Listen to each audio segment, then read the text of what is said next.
A Visit to Lady Althea, a short story by Shelley Mars.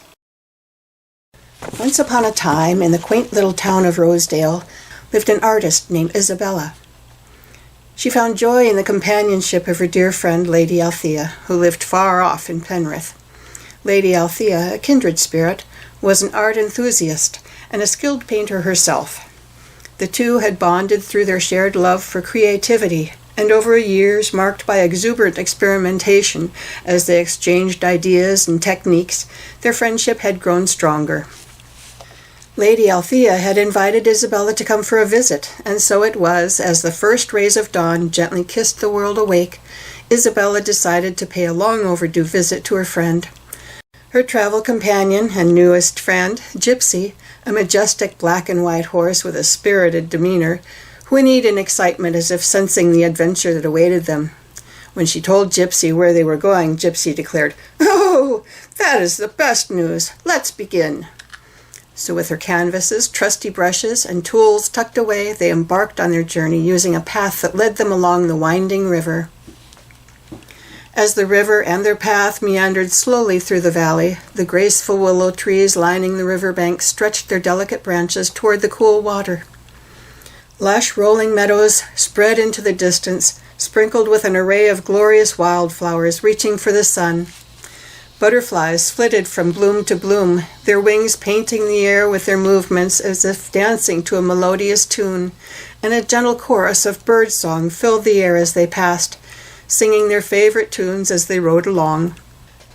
The world around them seemed to come more alive with every step they took. Before they knew it, the terrain had changed, as had the very air they breathed. They could smell the ocean before they could see it, but soon coming over a rise, the scent of that salty air filling their senses, they saw a golden beach stretched far and wide. Gypsy broke into a gallop in her eagerness to run along the seashore, splashing the cool water about them for the pure joy of it. The sea cast a soothing spell over them as the seabirds soared high above the cliffs, their calls a counterpoint to the lulling sound of waves rolling and breaking on the shore. Seashells, polished pebbles, and colorful sea glass scattered across the sands, inviting Isabella's curious hands to inspect these precious treasures from the ocean. When a large glass fishing float appeared, she gently picked it up and gratefully tucked it safely among her things. Riding along, she thought of all the ways she would use this magical ball in her paintings. Cliffs of weathered rock guarded the beach in places, forming a natural fortress that seemed to protect this idyllic landscape from the tumultuous forces of nature. The land beyond the beach was adorned with pockets of lush vegetation, a testament to nature's resilience in the face of the ocean's might. Wildflowers clung here and there among the tall grasses, their vibrant colors contrasting beautifully with the deep blue of the sea. Ancient trees swayed gracefully in the breeze, their gnarled branches telling stories of centuries past. Gazing at this breathtaking vista, one could almost feel the mysteries of the universe unfold before them. The ebb and flow of the tides mirrored the rhythm of life, reminding her that life was an ever-changing journey, with moments of turbulence and moments of calm.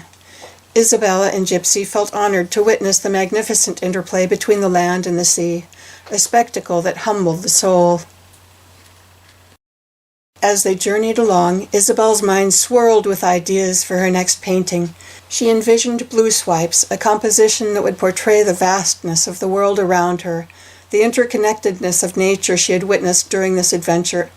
Upon reaching Penrith, Isabella was warmly welcomed by Lady Althea. The two friends shared stories and laughter over a hearty meal before strolling through the charming streets, admiring the quaint buildings adorned with colorful flowers. The townspeople recognized Isabella and greeted her warmly, welcoming her to Penrith. Returning to the home of Lady Althea, they delved into their shared passion for art. Her friend was working on a breathtaking landscape that showcased the medieval town's picturesque charm. Isabella was captivated by the intricate details and the way Lady Althea skillfully brought her canvas to life. Inspired by her friend's work, Isabella unpacked her own painting supplies and canvas. She poured, tilted, and spun, experimenting with the movement of paint to convey the richness of her experiences on the journey to Penrith. The painting began to take shape, and Isabella felt a sense of satisfaction, knowing that her creation would surely reflect the profound connection she felt with the world around her. Days turned into nights as the artists immersed themselves in their craft, pausing only to share their meals or exchange ideas. Isabella was grateful for this creative haven where time seemed to slow down, allowing her to fully embrace her artistic expression. She poured her heart into blue swipe, experimenting with patterns and shapes to convey the richness of experiences along their journey. In the end, her painting was a symphony of sea and land, a breathtaking fusion of elements that left all who beheld it captivated by its beauty. All too soon it was time for Isabella and Gypsy to say goodbye to Lady Althea and take their leave of Penrith, promising to visit again soon. As Isabella rode back to her home, she couldn't help but reflect on the beautiful experience she had in Penrith. She knew that blue swipe would become a treasured piece in her collection, not only because of its artistic merit, but mainly because of the wonderful memories it held. The end.